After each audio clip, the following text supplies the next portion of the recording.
దేవుడి సన్నిధిలో హాజరైనటువంటి నా తోటి సహోదరులకు సోదరిమణులందరికీ నా వందనాలు చేస్తున్నాను. ఈరోజు మనం ఎవరు నీ శత్రువు అనే పాఠాన్ని నేర్చుకున్నాము. ఎవరు నీ శత్రువు?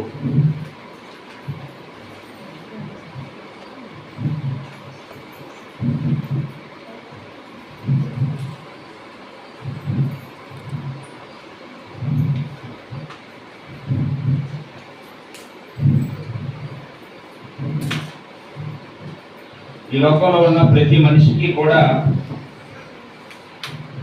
స్నేహితులు ఉంటారు, స్నేహితులతో పాటు శత్రువులు ఉంటారు. రెండు దేశాల మధ్య శత్రుత్వాలు ఉన్నాయి, రెండు రాష్ట్రాల మధ్య కూడా శత్రుత్వాలు ఉన్నాయి, రెండు ప్రాంతాల మధ్య కూడా శత్రుత్వాలు ఉన్నాయి. అంతెందుకు రెండు కుటుంబాల మధ్య కూడా శత్రుత్వాలు ఉన్నాయి. ఇంకా మనం ఆలోచిస్తే ఒకే కుటుంబానికి చెందిన ఇద్దరు వ్యక్తుల మధ్య కూడా శత్రుత్వాలు ఉన్నాయి. కొంతమంది అంటుంటారు, నా భర్త అయినా శత్రువు అండి, నా భార్య అయినా శత్రువు అండి, నా పిల్లలైనా శత్రువులండి, నా పిల్లలైనా శత్రువులు అయిపోయారు, నా తల్లిదండ్రులే నాకు శత్రువులు అయిపోయారు అని చాలా సందర్భాల్లో ఒకే కుటుంబానికి చెందినటువంటి ఇద్దరు అన్నదమ్ములు మా అన్నయ్య నా శత్రువు అయిపోయాడు, నా తమ్ముడి నా శత్రువు అయిపోయాడు అని మాట్లాడటం మనం చూస్తూ ఉంటాం. ఇంకా కొంతమంది అంటారు, మా ఇంటి పక్క వాళ్ళు మా శత్రువులండి. అంటే ఈ లోకంలో బ్రతుకుతున్న మనిషికి స్నేహితులతో పాటు ఎవరు కనపడుతున్నారండి? శత్రువులు కూడా కనపడుతున్నారండి. పూర్వం పెద్దలు చెప్పిన ఒక సామెత ఏంటంటే, శత్రుశేషం రుణశేషం ఉంచుకోకూడదు అని. కొంతమందికి ఆజన్మ శత్రువులని అంటారు. అంటే ఇప్పుడు ఇద్దరు వ్యక్తులు ఉన్నారండి, వాళ్ళిద్దరికి శత్రుత్వం ఉండేది, అందులో ఒక ఆయన చనిపోయాడు. ఇప్పుడు ఆ రోజు ఆ శత్రుత్వం ఇంకా ఆగిపోవాలి. కానీ ఏం చేస్తారంటే, ఆయన చనిపోయిన ఆయన కొడుకుల మీద పాటించుకుంటారు. ఆయన చనిపోయిన ఆయన కుటుంబంలో ఆయన సంతానం ఎవరైతే ఉన్నారో వాళ్ళతో శత్రుత్వాన్ని కొనసాగిస్తూ ఉంటారండి. అలాంటి వాళ్ళు మనం చూస్తూ ఉంటాం. దాన్ని ఆగర్భ శత్రువు అంటుంటారు. ఈ విధంగా మనం చూసినప్పుడు లోకంలో చాలా మందికి ఏమనిపిస్తుందంటే, శత్రుశేషం ఉండకూడదట, కాబట్టి ఎలాగైనా సరే నేను చచ్చిపోయే లోపల నా శత్రువుని నేను అంతమొందించే చచ్చిపోవాలి అని చాలా మంది హత్యలు చేస్తూ ఉండడం మనం చూస్తూ ఉన్నామండి. రోజు నేరాలు ఘోరాలు ఈ టీవీలోను పేపర్లోను. ఏంటి అంటే, ప్రతి హత్య వెనకాతల ఒక శత్రుత్వం, ఒక పగ, ఒక కక్ష మనం వెలికి తీస్తే విచారణలో అవన్నీ కూడా తేవడం అనేది మనం చూస్తూ ఉన్నామండి.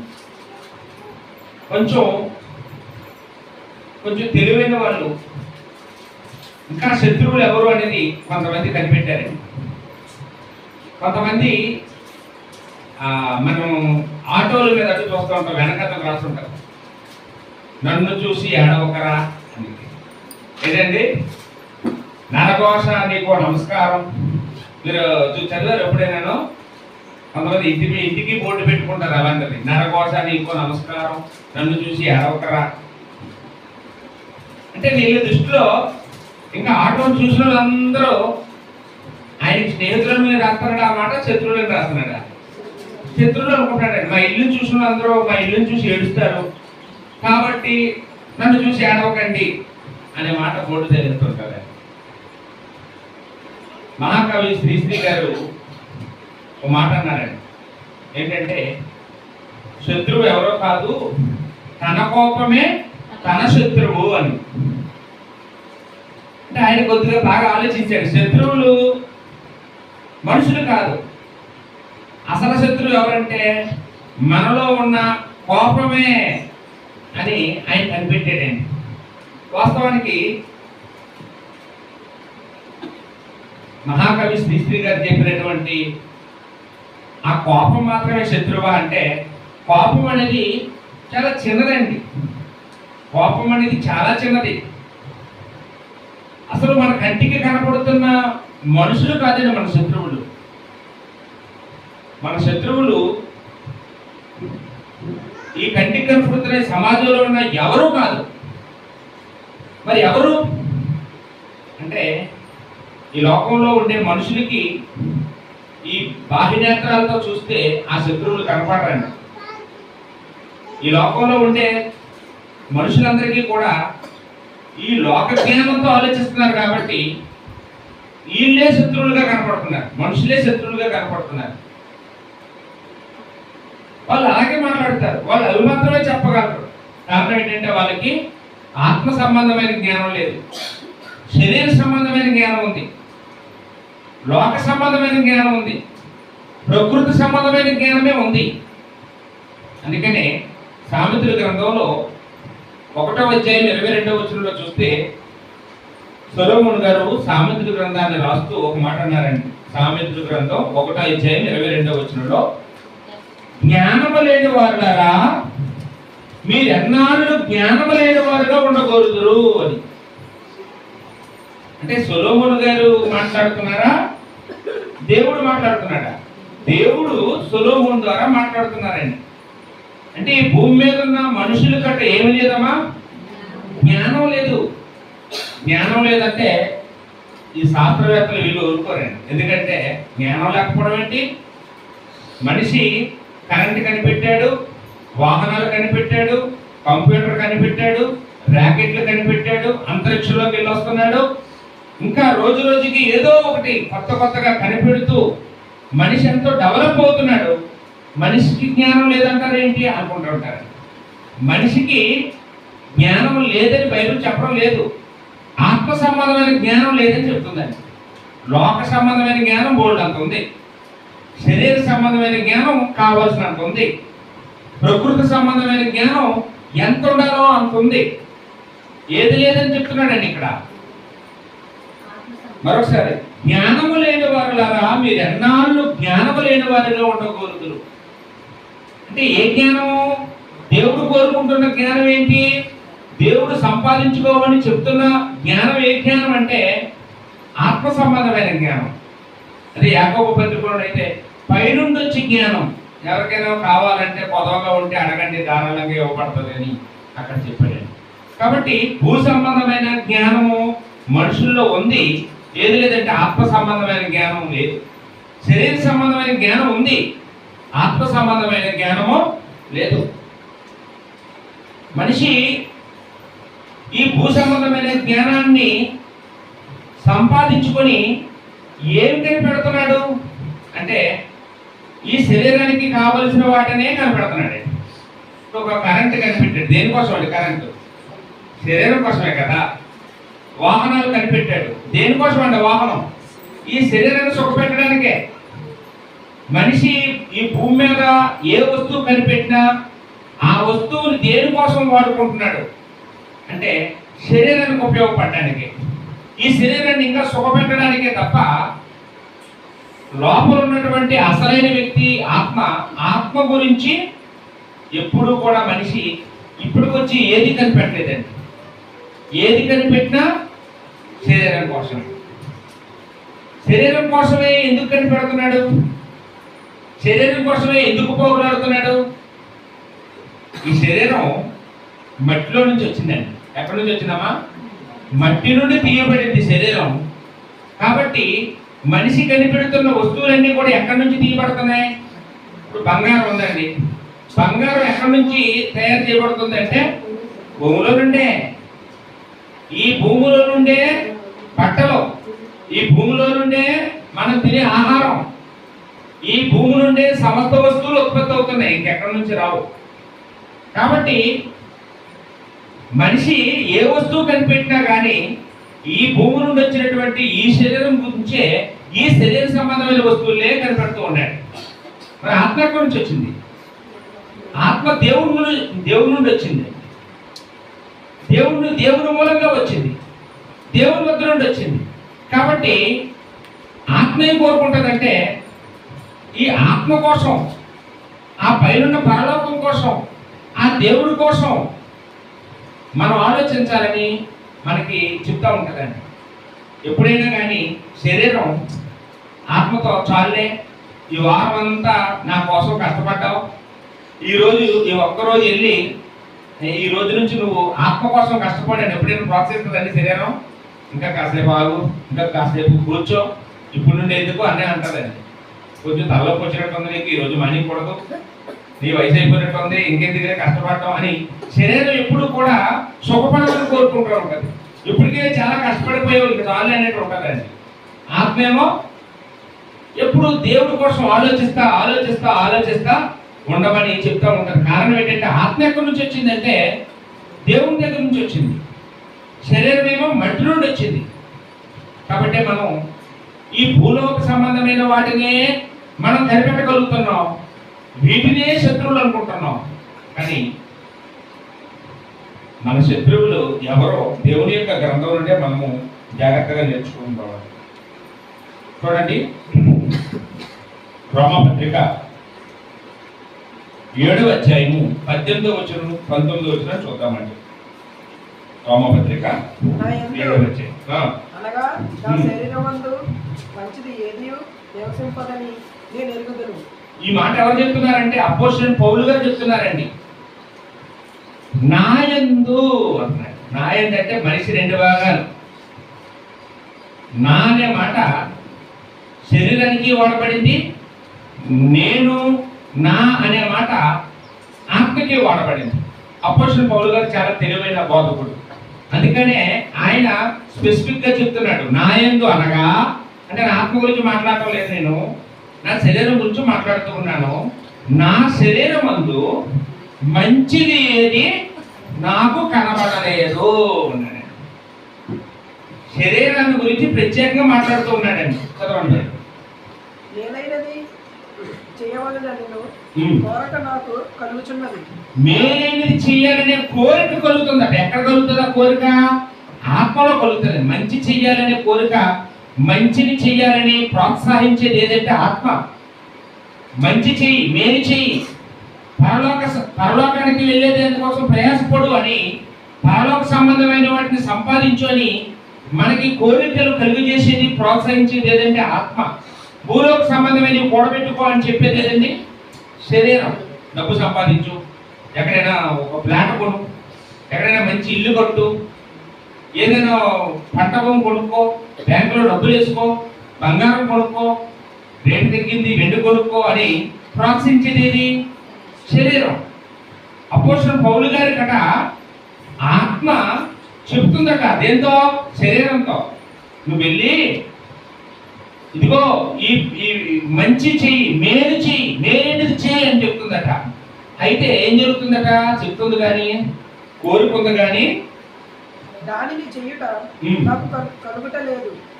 చెయ్యలేకపోతున్నాడంటే ఆయన లోపల ఆత్మ మేలేనిది చేస్తే బాగుంటుందని కోరిక కలుగు చేస్తుంది కానీ ఆయన చేయలేకపోతున్నాడంట.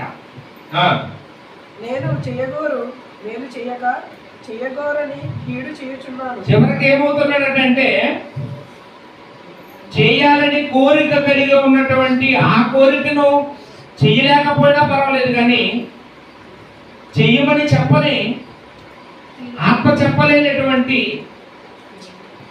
చెడుని, కీడుని చేస్తున్నాడండి. మేలు చేయకపోతే పోయాడు, ఏం చేస్తున్నాడంటే ఆ స్థానంలో కీడు చేస్తున్నాడంటే.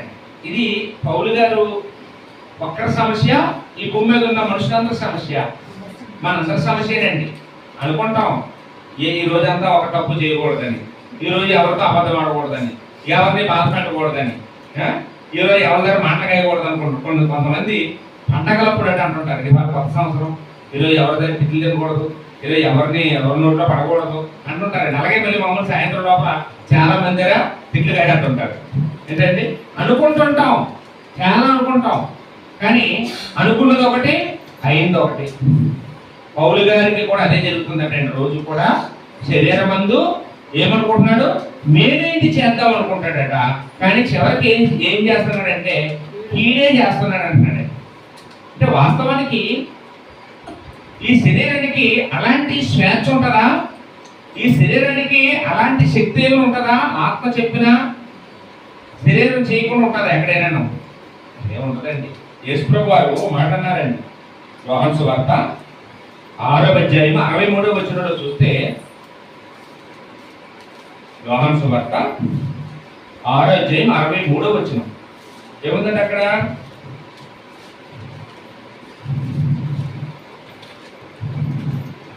తిరిగి తీయాలి. ఆత్మయే జీవింపజేయుచున్నది, శరీరము కేవలము నిష్ప్రయోజనము. అంటే శరీరానికి ఏమైనా శక్తి సామర్థ్యాలు ఉంటాయా, ఇష్టాలు అయిష్టాలు ఉంటాయా అంటే శరీరం అనేది కేవలం ఒక మట్టి బొమ్మ. ఇది ఒక వట్టి బొమ్మ. దీన్ని జీవింపజేసేది ఏది? దీన్ని చెలింపజేసేది ఏది? దీని చేత ఏ పనైనా చేయించుకునేది ఏది అంటే ఆత్మ అండి. మరి ఆత్మ చెప్తే శరీరం చేయలేదు అంటాడేంటి పౌలు? ఆత్మ ఒకటి చెప్తే శరీరం ఇంకోటి చేసింది అంటాడేంటి అంటే, ఈ ఆత్మలోనే 2 రకాల మనసులు ఉంటాయి. శరీర సంబంధమైన మనసు ఉంటుంది, ఆత్మ సంబంధమైన మనసు ఉంటుంది. శరీర సంబంధమైన మనసు బలంగా ఉందనుకోండి, ఈ శరీరం చేత ఏం చేస్తుందండి? ఆ శరీర సంబంధమైన మనసు మనలో స్ట్రాంగ్గా ఉంది. ఆత్మ సంబంధమైన మనసు వీక్గా ఉంది. అప్పుడు మనం శరీరంతో ఏ పనులు చేస్తుంది? ఆత్మ శరీర సంబంధమైన పనులే చేస్తామండి మనం. ఒకవేళ ఆత్మ సంబంధమైన మనసు స్ట్రాంగ్గా ఉండి శరీర సంబంధమైన మనసు వీక్గా ఉందనుకోండి, అప్పుడు ఈ శరీరం ఎవరి మాట వింటది? ఆత్మ సంబంధమైన మాటే వింటది. అర్థమవుతుందండి? అంతే తప్ప ఆత్మ ఒకటి చెప్తే శరీరం ఇంకోటి చేస్తుందని అలాగే బైబిల్ ఎక్కడ కూడా అబద్ధాలు చెప్పడం లేదండి. ఆత్మే అసలు వ్యక్తి. ఈ ఆత్మే లేకపోతే ఈ శరీరం ఏది చేయలేదు. చచ్చిపోయిన శరీరం దొంగతనం చేయగలరా? తాగగలరా? ఆత్మ లేకపోతే ఆ శరీరం ఎందుకు పనికిరాదు. ఈ ఆత్మ ఉన్నంతసేపు ఏదైనా చేస్తుంది, మంచి అయినా చెడైనా. మరి మంచి చేయడానికి కారణం ఏంటి అంటే, ఆ లోపల ఉన్న ఆత్మ ఏంటండి, ఆ ఆత్మ సంబంధమైన మనసు బలంగా ఉంది కాబట్టి. లేకపోతే లోపల ఉన్న ఆత్మ చెడిపోయి శరీర సంబంధమైన మనసు బాగా డెవలప్ అయిపోతే అప్పుడు శరీరం చేత చెడ్డ కార్యాలే చేస్తుందట. మనకు ఆ విషయాలన్నీ గలతీ పత్రికలో ఉంటాయండి. గలతీలకు పౌలు రాసినటువంటి పత్రిక 5వ అధ్యాయం 16-17 వచనాలు చూస్తే, ముందు ఇక్కడ గలతీ పత్రిక 5వ అధ్యాయం 16-17 వచనాలు. నేను చెప్పినదేమనగా ఆత్మానుసారముగా నడుచుకోండి, అప్పుడు మీరు శరీరేచ్ఛను నెరవేర్చు. లేకపోతే పైనుంచి చదువు 16 వచ్చి, నేను చెప్పింది ఏమనగా ఆత్మానుసారంగా నడుచుకోండి, అప్పుడు మీరు శరీరేచ్ఛను నెరవేర్చారు అన్నాడు. శరీరం ఆత్మకును, ఆత్మ శరీరమునకును విరోధంగా అపేక్షించును. ఇవి ఒకదానికొకటి వ్యతిరేకంగా ఉన్నవి. గనుక మీరేమి చేయ నిశ్చయింతురో వాటిని చేయకుందురు.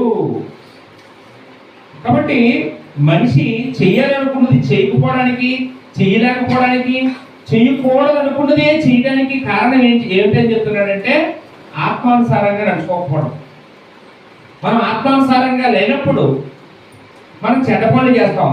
మన ఆత్మానుసారంగా ఉంటే మంచి పనులు చేస్తాం. కాబట్టి ఆత్మ సంబంధమైనటువంటి మనసు బలంగా ఉంటే మనం చేయగలుగుతాం. ఆత్మ సంబంధమైన మనసు చెడిపోతే మనం చెడ్డ పనులే చేస్తామని చెప్తున్నాడండి.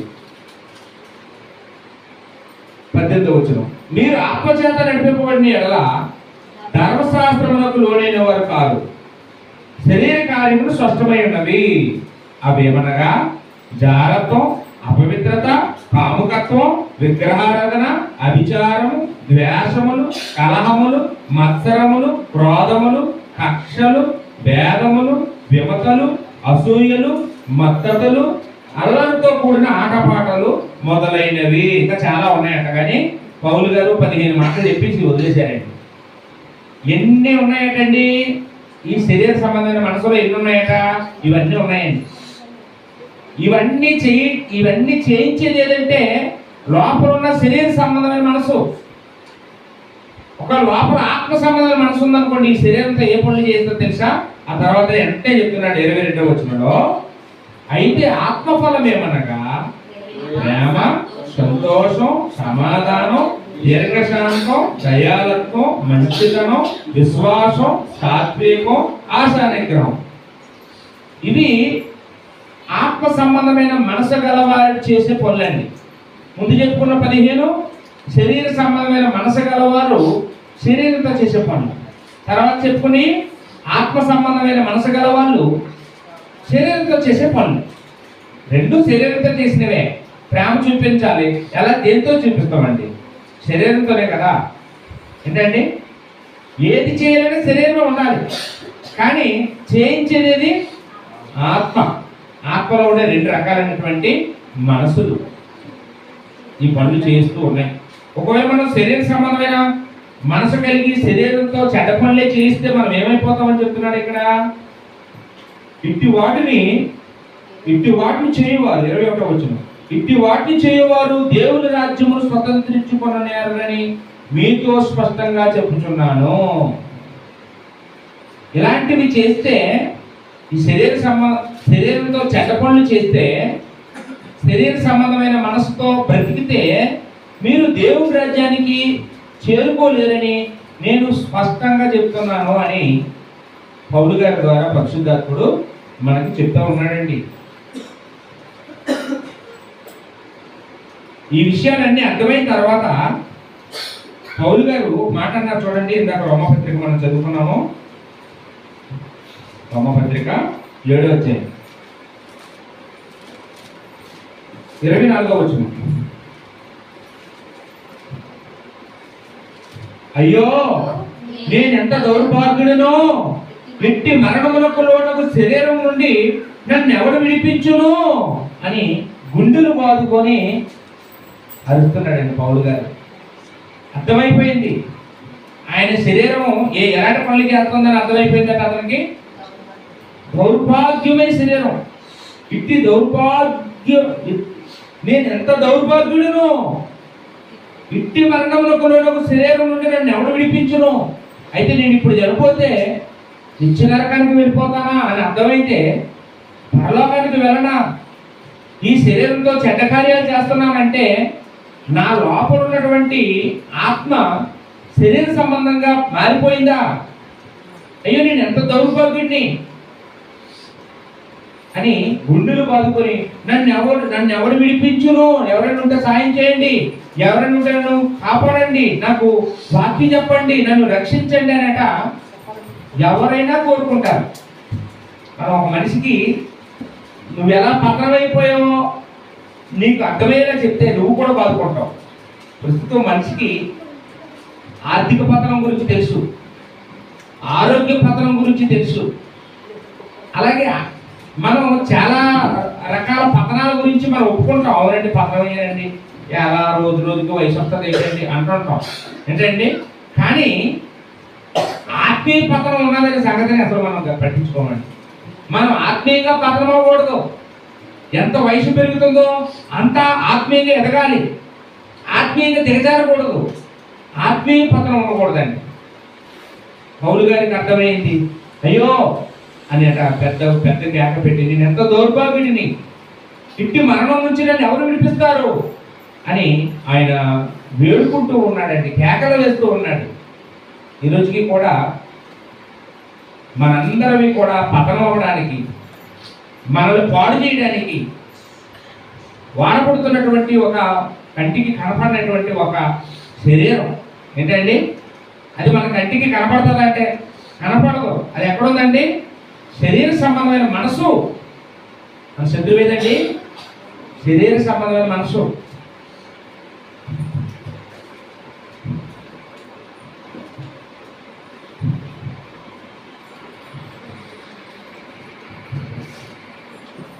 చాలా మంది శరీరం అనుకుంటారు. శరీరం శత్రువు కాదు. దేవుడు మన శరీరాన్ని మనకి మంచిదని ఇచ్చాడా, చెడ్డదని ఇచ్చాడా? ఏంటండి, దేవుడు ఏదైనా చెడ్డదిస్తాడండి? దేవుడు నరులను ఎలా సృష్టించాడు?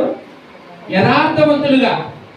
అంటే మనిషిని మాత్రం యథార్థంగా చేసి శరీరాన్ని మాత్రం శత్రువుగా చేశాడా? ఇప్పుడు సరే మీకు ఒక మాట చెప్తానండి. యేసు ప్రభుకు కూడా రక్త మాంసాలు వచ్చాయా? రక్త మాంసాలు గల శరీరంతో పుట్టాడా? యేసు ప్రభు శరీరం యేసు ప్రభు చేత పాపం చేయించిందా? చేయించలేదు. ఎందువల్లండి? శరీరం చెడ్డదైతే యేసు ప్రభు శరీరం కూడా యేసు ప్రభు చేత ఏం చేయించాలి? చెడ్డ పనులు చేయించాలి. మరి ఎందుకు చేయించలేకపోయింది? యేసు ప్రభు శరీరం శత్రువు కానప్పుడు నీ శరీరం మాత్రం నీ శత్రువా? కాబట్టి శరీరం శత్రువు కాదు. శరీరం వట్టిది, మట్టి బొమ్మ, అదొక కీలు బొమ్మ. దాన్ని ఆడించేది ఏదంటే లోపల ఉన్నటువంటి ఆత్మ సంబంధమైన మనసు లేదా శరీర సంబంధమైన మనసు. అది దేనితో నిండిపోతే దాని శక్తి, దాని ప్రభావం శరీరం మీద పడుతుంది. శరీరం ఆ మనసు చెప్పినట్టు చేస్తుందండి. అర్థమవుతుందండి? మనం ఇక్కడ చూసినప్పుడు రోమిలకు రాసిన పత్రిక 8వ అధ్యాయము 12వ వచనం నుంచి చూద్దామండి. రోమపత్రిక 8వ అధ్యాయము 12వ వచనం. కాబట్టి సహోదరులారా, శరీరానుసారంగా ప్రవర్తించుటకు మనము శరీరంలో రుణస్థులము కాము. మీరు శరీరానుసారంగా ప్రవర్తించిన ఎడల చావవలసిన వారే ఇందురు గాని ఆత్మ చేత శరీర కార్యములను చంపిన ఎడల జీవించెదరు. మీరే తెలుసుకోండి అని 2 సంగతులు మాట్లాడుతూ ఉన్నానండి. శరీరానుసారంగా ప్రవర్తించుటకు మనము శరీరానికి రుణస్థులం కాదు. మనం శరీరాన్ని సుఖపెట్టడానికి, శరీరాన్ని సుఖాలని తీర్చడానికి, దాని కోరికలని తీర్చడానికి మనం పుట్టలేదు. దేవుడు మనల్ని అందుకు పుట్టించలేదు. నువ్వు శరీరానికి రుణపడలేవు. మరి ఎవరికి రుణపడున్నావు? ఆత్మకు రుణపడున్నావు. శరీరం కోసం ఆత్మ, ఆత్మ కోసం శరీరమా? దేనికోసం లేదండి? ఆత్మ కోసమే శరీరం. ఇప్పుడు నువ్వు ఎవరికి బద్దుడువై ఉన్నావు, ఎవరికి రుణస్థుడివై ఉన్నావు? ఆత్మ కోసమే కదా. మరి ఆత్మ కోసం శరీర సంబంధమైన మనసు మారాలా? శరీర సంబంధమైన మనసు కోసం ఆత్మ సంబంధమైన మనసు అడ్జస్ట్మెంట్ అవ్వాలా? ఏంటండి? అసలు వ్యక్తి ఏదంటే ఆత్మ. ఆ ఆత్మలో శరీర సంబంధమైన మనసు ఉండకూడదు. శరీర సంబంధమైన మనసుని తృప్తిపరచడానికి మనం ఏమి కూడా అడ్జస్ట్మెంట్లు అవ్వాల్సిన అవసరం లేదు. మనం దానికి రుణస్థులము కాదు. రుణస్థులం కాదని ఇక్కడ మనకి పౌలు గారు చాలా చక్కగా చెప్తూ ఉన్నాడండి. మీరు ఆత్మచేత నడిపించబడిన ఎడల మీరు శరీరానుసారంగా ప్రవర్తించిన ఎడల చావవలసిన వారై ఉన్నారు. ఇందాక చెప్పాడు కదండి, పరలోక రాజ్యానికి చేరలేరు అని. ఇక్కడ ఏమన్నాడంటే, మీరు శరీరానుసారంగా ప్రవర్తిస్తారా, మీరు చావవలసిన వారై ఉన్నారు. చావడం అంటే భౌతిక మరణం గురించి కాదు. ఒకవేళ భౌతికంగా నువ్వు బతకొచ్చు, కానీ ఏమైపోతావు? శరీరానుసారంగా ప్రవర్తిస్తే ఆత్మీయంగా చస్తావు, నరకానికి వెళ్ళిపోతావు, పరలోకానికి వెళ్ళవు అని చెప్తున్నాడండి. కానీ ఆత్మచేత శరీర కార్యాలు చంపిన ఎడల జీవిస్తావు. ఈ ఆత్మచేత శరీర కార్యాలు ఇందాక చెప్పుకున్నాం కదండి, ఆ 15 కార్యాలు మనం చంపేసుకుంటేనంటే ఆత్మచేత అంటే ఆత్మ సంబంధమైన మనసు చేత శరీర కార్యాలని చంపేసుకుంటే ఆ రెండింటికి ఫైటింగ్ అవుతుంటుందండి. ఏ రెండింటికి? ఆత్మ సంబంధమైన మనసుకి, శరీర సంబంధమైన మనసుకి ఫైటింగ్ అవుతూ ఉంటుంది. ఏదో ఒకటి గెలుస్తూ ఉంటుంది. ఏది గెలిచిందో దాని మాట పెట్టదు శరీరం. ఆత్మ సంబంధమైన మనసు గెలిచింది అనుకోండి, శరీరం ఆత్మఫలాలు చేస్తుంది. శరీర సంబంధమైన మనసు గెలిచింది అనుకోండి, ఈ శరీర కార్యం చేస్తుంది. కాబట్టి ఆలోచించు, నువ్వు చావాలనుకుంటున్నావా లేకపోతే నువ్వు జీవించాలనుకుంటున్నావా? చూడండి, కొంతమంది ప్రపంచాన్ని అందరినీ జయించేస్తారు, ఈ శరీర కోరికలు నిలబడిపోతుంటారు. అన్ని సాధించేస్తారు, అన్ని విజయాలు సాధించేస్తారు. చివరికి ఎక్కడ దొరికిపోతారండి? ఈ శరీర కోరికల దగ్గర ఎక్కడో కొబ్బరి పడిపోతారు, ఎక్కడ ఓడిపోతారండి. మనం ఇక్కడ కానీ జయించగలిగితే ప్రపంచంలో ఎక్కడ ఓడిపోయినా పర్వాలేదు, ఈ శరీరం దగ్గర మనం గెలవాలి. శరీర సంబంధమైన మనసు దగ్గర మనం గెలిస్తే మనం జీవిస్తాం. ఎక్కడ జీవిస్తాం? ఇక్కడ మనం జీవంతో బ్రతుకుతాం, చనిపోయిన తర్వాత నిత్య జీవాన్ని సంపాదించుకుంటాం. ఇక్కడ జీవం ఉంటుంది, రాబోయే లోకంలో కూడా మనము జీవించుతాం. యుగ యుగాలు దేవుడితో మనం జీవించాలంటే ఇక్కడ శరీర సంబంధమైన మనసును మనం చంపుకోవాలి అని పౌలు గారు మరి చక్కగా మాట్లాడడం అనేది చూస్తూ ఉన్నామండి. కొరింథీయులకు రాసిన మొదటి పత్రిక 9వ అధ్యాయం. కొరింథీయులకు రాసిన మొదటి పత్రిక 9వ అధ్యాయం 27వ వచనం. గాలిని కొట్టినట్టు నేను కొట్లాడుట లేదు, కానీ ఒకవేళ ఇతరులకు ప్రకటించిన తరువాత నేను భ్రష్టుడనై పోదునేమో అని నా శరీరమును నలగొట్టి దానిని లోపపరుచుకొనుచున్నాను. అంటే అపోస్తలుడైన పౌలు గారు ఈ శరీరాన్ని లోపరుచుకోవడానికి, ఈ శరీర సంబంధమైన మనసును లోపరుచుకోవడానికి ఆయన ఒక సూత్రాన్ని కనిపెట్టాడండి. ఏంటి ఆయన కనిపెట్టు సూత్రం? ఆయన చేస్తున్న పనులట చూసే వాళ్ళకి ఎలా ఉన్నాయంటే, పిచ్చోడురా, పిచ్చోడు ఏం చేస్తాడో తెలుసా? ఏది లేదని ఏదో ఉన్నది అన్నట్టుగా ఏం చేస్తాడండి? అక్కడ ఏదో ఉండదు కానీ అది ఉన్నట్టుగా భ్రమలో. ఒకసారి ఒక పిచ్చాసుపత్రిలో ఒక పెద్ద డాక్టర్ వచ్చాడంట. పిచ్చోళ్ళు అందరూ ఒకసారి తనిఖీ చేస్తాను, మీ హాస్పిటల్లో ఎంతమంది పిచ్చోళ్ళు ఉన్నారు చూపించండి అనేట డాక్టర్ గారికి చెప్పాడండి. అప్పుడు ఈ చిన్న డాక్టర్ రెండు మా హాస్పిటల్లో ఎంతమంది పిచ్చోళ్ళు ఉన్నారు చూపిస్తానని ఒక్కొక్క తలుపు తీసి ఆ రూమ్లో ఉన్న పిచ్చోళ్ళు అందరినీ చూపిస్తూ ఉన్నాడండి. ఒక రూమ్లోకి వెళ్తే పిచ్చోళ్ళు లేరంటండి. పిచ్చోళ్ళు ఎవరు లేరంట. ఏంటండి ఈ రూమ్లో పిచ్చోళ్ళు ఎవరు లేరండి అంటే ఆ చిన్న డాక్టర్ అంటున్నాడట, లేదండి ఈ రూమ్లో ఉన్న వాళ్ళందరూ మెకానిక్ పిచ్చోళ్ళండి, వాళ్ళందరూ మంచం కింద దూరి కారు రిపేర్ చేస్తుంటారండి అన్నారు. అంటే వాళ్ళందరూ రిపేర్ చేస్తున్నారు, ఎక్కడ ఉన్నారండి? అది కారు పిచ్చోళ్ళు అన్నమాట, కారు మెకానిక్ పిచ్చోళ్ళు. అది ఎప్పుడు కూడా మంచం కింద దూరి ఆ రెంచిలు పట్టుకొని బిగించినట్టు అలా చేస్తుంటారంట. ఓహో అలాగా ఎప్పుడు చూద్దామని చూస్తే కిందనే ఉన్నారంట. ఓ నిజమే రిపేర్ చేయండి అని వెళ్ళిపోయాడంటే డాక్టర్. అర్థమైందండి?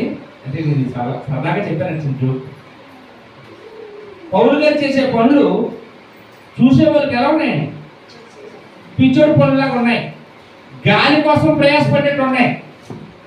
మనల్ని అంత ఎందుకండి, మన ఎంత కష్టపడి దేవుడు వాక్యం కోసం తిరుగుతూ వాక్యం నేర్చుకోవడానికి డబ్బులు ఖర్చు పెడుతూ మనం సంపాదించిన దాంట్లో దేవుడి కోసం భాగం ఇస్తూ, మనకి ఏదైనా పండినా మనకి ఏదైనా దేవుడు కలిసి వచ్చేలా చేసినా అది పట్టుకొచ్చి దేవుడి మందిరానికి ఇస్తూ, ఇలాగ దేవుడితో సమయాన్ని గడుపుతూ ఈ శరీర సంబంధమైన ఆశలన్నీ వదులుకొని, ఈ సుఖాలు వదులుకొని, ఈ సినిమాలు వదులుకొని, ఈ ప్రోగ్రాలు వదులుకొని, ఈ పార్టీలు వదులుకొని, ఈ అన్ని వదులుకొని మనం ఎలాగ మూతి ముడుచుకొని కూర్చుంటే చూసే వాళ్ళ దృష్టిలో మనం ఎలా కనపడతాం చెప్పండి? ఏమనుకుంటారు? పిచ్చోళ్ళు శుభ్రంగా ఎంజాయ్ చేయడం అనేసి ఆ సీనుబాబు మాటలు ఆలకించి ఏంటి ఆ బైబిల్ పట్టుకొని ఆ చర్చిలకు వెళ్ళి వీళ్ళు ఎలా తిరుగుతూ ఉంటారు, వీళ్ళకి ఏం పని పాట ఉండదని అనుకునే వాళ్ళు ఉంటారు. పౌలు గారు కూడా చెప్తున్నాడు, నేను కూడా నన్ను చూసిన వాళ్ళు కూడా చాలా మంది అలాగే మాట్లాడుకుంటూ ఉన్నారు, కానీ గాలిని కొట్టినట్లు నేను పోట్లాడలేదు.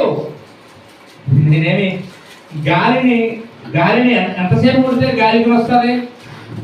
మీరు కొట్టండి, గాలిని చెంపదగలు కొట్టండి, మీ చెయ్యిలు పీతే కానీ గాలికి ఏం తగలదు. పౌలు గారు చెప్తున్నారు, నేను అలాంటి గాలి పనులు చేయలేదండి అని చెప్తున్నాడండి. ఏం చేశాడంట? కానీ ఒకవేళ ఇతరులకు ప్రకటించిన తర్వాత నేనే భ్రష్టుడినై పోదునేమో అని నా శరీరమును నలగొట్టి దానిని లోపరుచుకుంటున్నాను. పౌలు గారట ఒకవేళ అందరికీ చెప్తున్నాను, అందరికీ చెప్పి నేనుగా భ్రష్టుడిని అయిపోతానా ఒకప్పటికి అనట.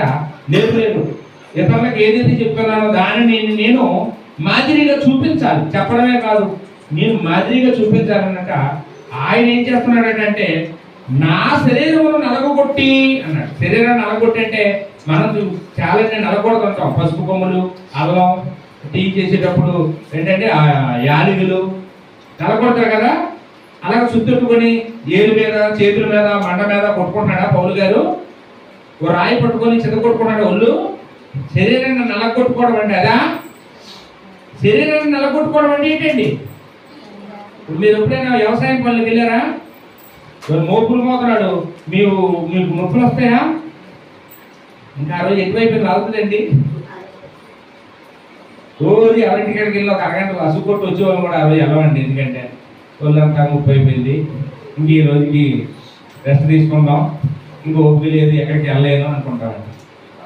పౌలు గారు కూడానట దేవుడి పనిలో శరీరాన్ని నలగొట్టుకున్నాడండి. ఎప్పుడు ప్రార్థనలో, ఎప్పుడు పాటలో, ఎప్పుడు వాక్యాలు వినడం, వాటిని గైకొనడం, దేవుడి నిమిత్తం ఆలోచించడం, దేవుడి గురించి ప్రయాణాలు చేయడం, ఇంక ఎప్పుడు ఒళ్ళలిసిపోయేది అనమాట. కాళ్ళు నొప్పులు, కాళ్ళు పీకేసి, చేతులు పీకేసి, నిద్ర లేక, జ్వరం వచ్చిన జ్వరంతో కూడా ఇలాగ శరీరాన్ని నలగొట్టుకున్నాడట. దేనికోసం అండి? ఆత్మ సంబంధమైన మనసు లోపరుచుకోవడానికి. ఆత్మ సంబంధమైన మనసు బలంగా ఏమాత్రం ఉన్నా కానీ ఈ శరీరం చేత నువ్వు సుఖపడాలని కోరుకుంటాను. కాబట్టి నాలో ఆత్మ సంబంధమైన మనసు ఎప్పుడు కూడా డెవలప్ అవ్వకూడదు. నా శరీర సంబంధమైన ఏంటన్నానండి, ఆత్మ సంబంధమైన మనసు డెవలప్ అవ్వకూడదు అన్నాను, క్షమించండి. శరీర సంబంధమైన మనసు డెవలప్ అవ్వకూడదు అని చెప్పి ఆత్మపూర్ణంగా ఉండాలని, ఆత్మానుసారంగా నడుచుకోవాలని ఎప్పుడు వాక్యానికి ప్రాధాన్యత ఇచ్చాడండి. ఎప్పుడు పాటలకు ప్రాధాన్యత, ఎప్పుడు ప్రార్థనలకు ప్రాధాన్యత. ఆయన పౌలు గారు ఒకటే కాదండి. ఒకసారి చూడండి ఎబ్రీ పత్రిక 5వ అధ్యాయం 7వ వచనంలో, ఎబ్రీ పత్రిక 5వ అధ్యాయం 7వ వచనం. అంటే పౌలు గారు ఏది చేసినా, అపోస్తుల్ని ఎవరైనా ఏది చేసినా ఎవరి దగ్గర నేర్చుకుంటారండి. ఏంటండి, ఈ క్రెడిట్ పౌలు గారిని కాదు. ఎవరండి మాదిరి చూపించింది అందరికీ? యేసుప్రభు అండి. యేసుప్రభు వారి దగ్గరే ఎవరైనా ఏదైనా నేర్చుకుంటారు. ఆయన తప్ప ఇంకొక గురువు లేడండి, ఇంకొక ఆదర్శవంతుడు లేడు. ఆయనకే తెలుసండి. చూడండి ఆ మాట ఉంది, చూడండి ఎబ్రీ పత్రిక 5వ అధ్యాయం 7వ వచనంలో, శరీరధారి ఉన్న దినములలో మహారోదనముతో. అంటే ఎవరండి శరీరధారి అయిన దినం? ఎవరి గురించి మాట్లాడుతున్నాడు? యేసుక్రీస్తు వారు. అంటే 2 కాలాల్లో ఉన్నాడు ఆయన. ఆయన ఆత్మ సంబంధంగా ఉన్నాడు, శరీర సంబంధంగా ఉన్నాడు. ఇక్కడ మాట్లాడుతున్నది యేసు ప్రభు వారు 33.5 సంవత్సరాల కాలం గురించి మాట్లాడుతున్నాడండి. శరీరం దగ్గర వచ్చాడు కదా, రక్తమాంసాలు కలిగి ఉన్నాడు కదా, చనిపోయే వరకు దాని గురించి మాట్లాడుతూ ఉన్నాడు. ఏమన్నాడంటే, శరీరధారి అయి ఉన్న దినములలో మహారోదనముతోను కన్యలతోను తన్ను మరణం నుండి రక్షింపగలవానికి ప్రార్థనలను యాచనలను సమర్పించి భయభక్తులు కలిగి ఉన్నందున ఆయన అంగీకరించబడెను. చెప్పండి అమ్మ, ఏంటి చేశారు యేసుప్రభు వారు? శరీరధారిగా ఉన్న కాలంలో ఇల్లు కట్టుకున్నాడా? ఏంటంటే పెళ్లి, పిల్లలు, ఉద్యోగం, వ్యాపారం, వ్యవసాయం, 4 సైట్లు, ఇవా ఆయన ఏం చేశాడట? శరీరధారిగా ఉన్న కాలంలో శరీరాన్ని ఎలాగైనా కొట్టుకున్నాడట. మరి చదవండి, మహారోదనతోను. మహారోదన, రోదన అంటే ఏంటండి? దుఃఖం, ఏడుపు, ఎప్పుడు కూడా విచారం. దేని గురించి అండి? పరలోకం గురించి. దేవుడి పని చేయాలి, ఇంకా దేవుడి పని చేయాలి, ఇంకా దేవుడి పని చేయలేకపోతున్నాను, చేయవలసినంత చేయలేకపోతున్నాను, ఇంకా మిగిలిపోయింది, అయ్యో కోత విస్తారంగా ఉంది, కోసేవాళ్ళు లేరు అని మహారోదనతో, కన్నీళ్లతో, ఎప్పుడు కన్నీటి ప్రార్థన. యేసుప్రభు వారు కన్నీళ్ళు కాచారండి. ఆయనే కన్నీళ్ళు కారిస్తే మనమే పాట వాళ్ళండి. చెప్పండి, మనం ఎందుకు కార్చకూడదు కన్నీళ్ళు? మనకెందుకు రావట్లేదు కన్నీళ్ళు? అంటే మనం శరీరాన్ని నలగొట్టుకోలేదండి. మీ శరీరం ఒళ్ళు ముప్పైపోయినాడు, మీ కన్నీళ్ళు మీకు చెప్పకుండానే వచ్చేస్తుంటాయి. ఏంటండి, కన్నీళ్ళు వచ్చేస్తుంటాయి. నిద్ర పడుకోదామన్నా కళ్ళు మూత పడవు, కళ్ళంట వేడంతా వచ్చేస్తుంటుంది బయటికి. అంటే యేసుప్రభు వారు డ్రామా వేయలేదండి. చాలా మంది చూడండి అప్పటి వరకు నవ్వుకొని పాట పాడతారు, చిన్న ప్రార్థన చేయమని అంటే కప్పడప్పకుండా ఏడుపులు వచ్చేస్తుంటాయి. అవన్నీ టేప్ రికార్డ్ ఏడుపులు. యేసుప్రభు వారు అలాగా ఏ ఎండగా ఒడిగేసినట్టుగా అలాగా నటించలేదండి. కన్నీళ్ళు నిజమైన కన్నీళ్ళు. బాధ్యత మనకి కూడా చూడండి, ఆడపిల్లకి పెళ్లి చేసినప్పుడు, అత్తవారింటికి దేబెట్టినప్పుడు తల్లికి కన్నీళ్ళు వస్తాయండి. ఒక బాధ్యత తీర్చుకున్నాను, ఒక బరువు తీర్చుకున్నాను, నా కూతురు ఇక్కడ నుంచి ఏమవుతుందో, ఇంకా అదంతా దేవుడిదే భారం, ఇంతకాలం నేను ఏదో చేయగలిగాను, నేను చేయగలిగింది ఏదో నేను చేశాను, ఈ తర్వాత పనంతా దేవుడే చూసుకోవాలని ఆ ఆనందంతో వస్తాయండి ఆనంద బాష్పాలు. యేసుప్రభు వారు కూడా తాను చేయగలిగిందంతా తాను చేశాడు. తాను చేయి ఇంకా మిగిలి ఉన్న పనంతా దేవుడు చూడాలని, దేవుడే కాపాడాలని, దేవుడే రక్షించాలని ఆయన కన్నీళ్ళు కట్టాడండి. ఎవరి కోసం అంటే ఆయన కాచిన కన్నీళ్ళు ఆయన కోసమా? మన పాపాల కోసం, మన శాపాల కోసం, మన నిమిత్తం మనల్ని దేవుడు రక్షించాలని, మన పాపాలు దేవుడు క్షమించాలని మన నిమిత్తం ఆయన కన్నీళ్ళు కట్టాడండి. ఆయన ఏ తప్పు చేయలేదు కన్నీటి ప్రార్థన చేయడానికి. మనం ఇప్పుడు తప్పు చేస్తున్నాం, మనం చాలా నేరాలు చేస్తున్నాం, కానీ మనం చేస్తున్న ఏ తప్పు గురించి కూడా కన్నీటి ప్రార్థన చేయడం లేదండి. తండ్రి నేను తప్పు చేసేది ఒప్పుకోవడం లేదు, ఎవరు చేయలేదండి అంటున్నాం. ఎవరు చేయలేదండి, ఎవరున్నారండి నిత్యమంతులని మాట్లాడుతున్నాం, కానీ నేను తప్పు చేశాను అని మనం కన్నీటి ప్రార్థన చేయడం లేదండి. మనం అలా చేసినాడు ఖచ్చితంగా మన శరీరం నలగొట్టబడుతుంది. అంటే శరీర సంబంధమైన మనసు నలగొట్టబడుతుంది, ఆత్మ సంబంధమైన మనసు బలపరచబడుతుంది. మనం అప్పుడు ఆత్మానుసారంగా నడుచుకుంటాం, శరీరంతో చెడ్డ పనులు చెయ్యం అని ఇక్కడ మనం నేర్చుకుంటూ ఉన్నాం.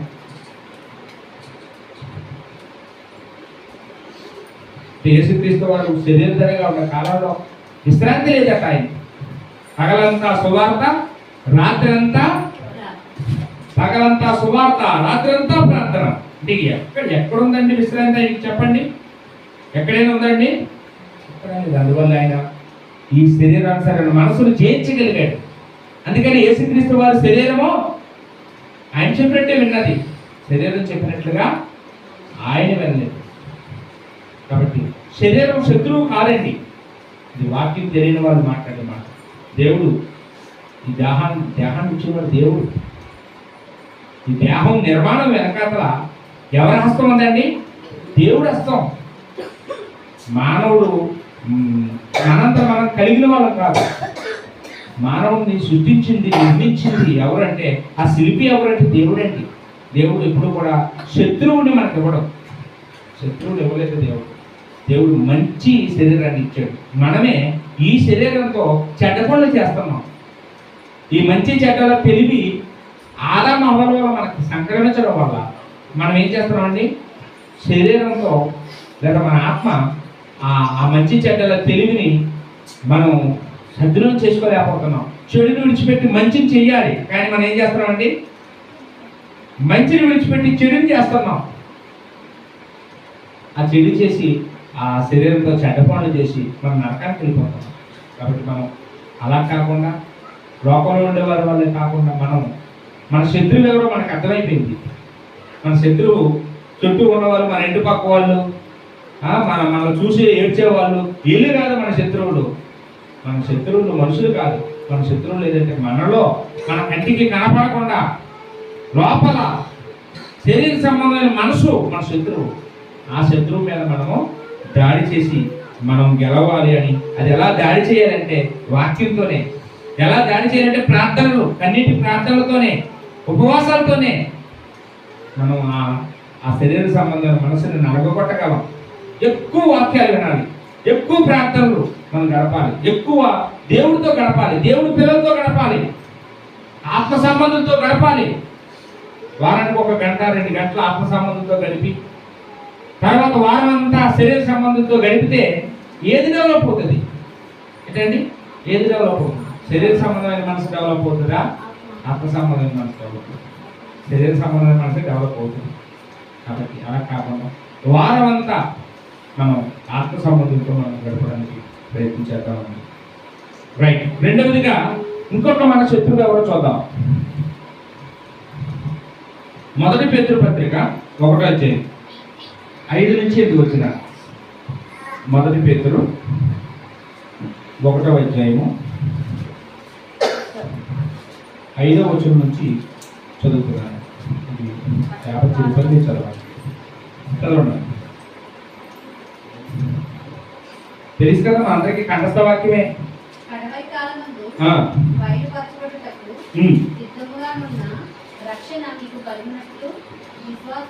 1 పేతురు 5 అధ్యాయం 1వ అధ్యాయం 5 నుంచి 8 వచ్చిన 1 పేతురు నమ్మ చదువుతున్నా. 2వ పేతురు కడవరి కాలమందు బయలుపరచబడుటకు సిద్ధముగానున్న రక్షణ మీకు కలుగునట్లు విశ్వాసము ద్వారా దేవుని శక్తి చేత బడు మీ కొరకు ఆ స్వాస్థ్యము పరలోకమందు భద్రపరచబడి ఉన్నది.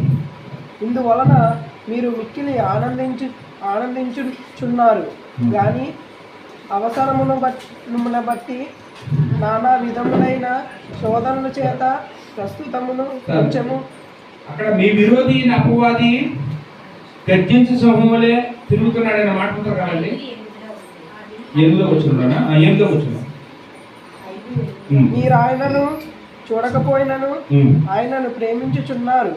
ఇప్పుడు ఆయనను కన్నులారా చూడకయే విశ్వాసి. మొదటి పేతురు 5 క్షమించాలి, నేను తప్పు రాసుకున్నానని క్షమించండి. నిబ్బరమైన బుద్ధి గలవారై మెలకువగా ఉండుడి. ఈ విరోధి అయిన అపవాది గర్జించు సింహం వలె ఎవరిని మృంగుదునా అని వెతుకుచూ తిరుగుచున్నాడు. చాలు. కాబట్టి ఇక్కడ మనకు ఒక విరోధి ఉన్నాడు, ఒక శత్రువు ఉన్నాడని పేతురు గారు మాట్లాడుతున్నారు. మొదటి పేతురు 5:8 వచనంలో మీ విరోధి అయిన అపవాది ఎలా తిరుగుతున్నాడు అంటే ఎవరిని మింగుదునా అని గర్జించు సింహం. అంటే గర్జించు సింహం అంటే సింహం అస్తమానం గర్జించదు, దాని కడుపు నిండా ఉన్నప్పుడు అసలు గర్జించదు. పక్క నుండి కుందేలు వచ్చి ఒక తాపు తనుకుని పోయినా పట్టించుకోదు, ఎందుకంటే దాని కడుపు నిండిపోయింది. అప్పటికి ఈ సంగతి రేపు చూస్తాను వెళ్ళు అని అనుకుంటారు.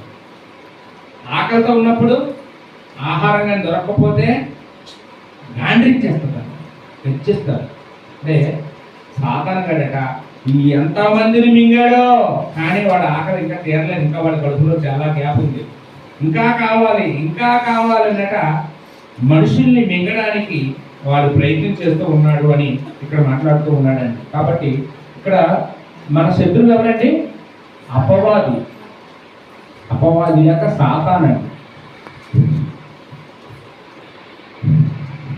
వాస్తవానికి సాతానికి మనిషికి ఏమైనా విరోధం ఉందండి? ఎప్పుడైనా సాతానికి మనిషికి ఏమైనా తగాదాలు వచ్చాయా? సాతానికి మనిషికి అసలు సంబంధమే లేదండి. సాతానికి మనిషికి విరోధం ఎక్కడి నుంచి వచ్చింది అంటే ఈ గొడవ మనిషి పుట్టిన తర్వాత వచ్చిన గొడవ కాదు. ఈ మనిషి పుట్టక మునిపే పరలోకంలో దేవుడి సముఖంలో వచ్చిన గొడవ అండి. సాతాను గడక దేవుడి మీద తిరుగుబాటు చేశాడండి. నేను ఆ దేవుడి సింహాసనం మీద కూర్చుంటే ఎంత బాగుందో అనుకున్నానండి. దేవుడితో సమానం ఉంటే ఎంత బాగుందని. సాతాను కూడా ఒక దేవదూతే. దేవుడి దగ్గర చాలా దూతలు, కోట్లాది దూతలు ఉన్నాయి. ఆ దూతల్లో ఒక దూత సాతాను. అయితే ఒకరోజు దేవుడి మీద అతిశయించాడు. దేవుడి స్థానంలో ఉంటే ఎంత బాగుందని తను హెచ్చించుకోవాలని ఆశపడ్డాడు. దేవుడి మీద తిరుగుబాటు చేశాడు. తన వెనకాల కొంతమంది అనుచరులను కూడా సంపాదించుకున్నాడు. తిరుగుబాటు చేయడం ఒకరి వల్ల అవ్వదు కదా, ఎప్పుడైనాను కొంతమందిని జనాలు పోగేసుకుంటారు. సాతాను కూడా కొంతమంది అనుచరుల్ని తయారు చేసుకున్నాడు.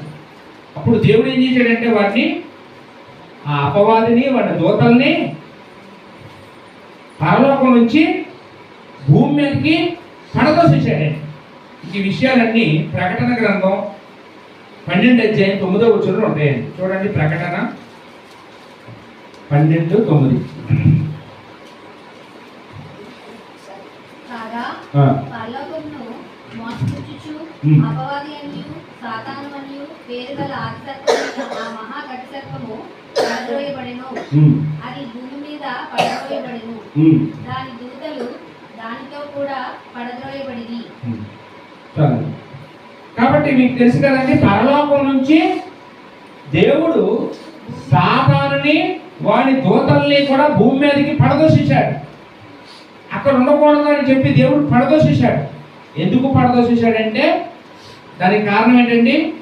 దేవుడి స్థానంలో ఉంటే బాగుందని ఆ సాతానికి ఒక స్వార్థం వచ్చింది, గర్వం వచ్చింది, అతిశయం వచ్చింది. వెంటనే దేవుడు నా మీద తిరుగుబాటు చేస్తావా అని చెప్పి నువ్వు ఇక్కడ ఉండడానికి వీల్లేదని చెప్పి భూమి మీదకి సాతానుని వాడి అనుచరుల్ని, వాడి అనుచరులు అంటే ఎవరు? దురాత్మ శక్తులు అంటారు కదా, సాతాను సమూహం.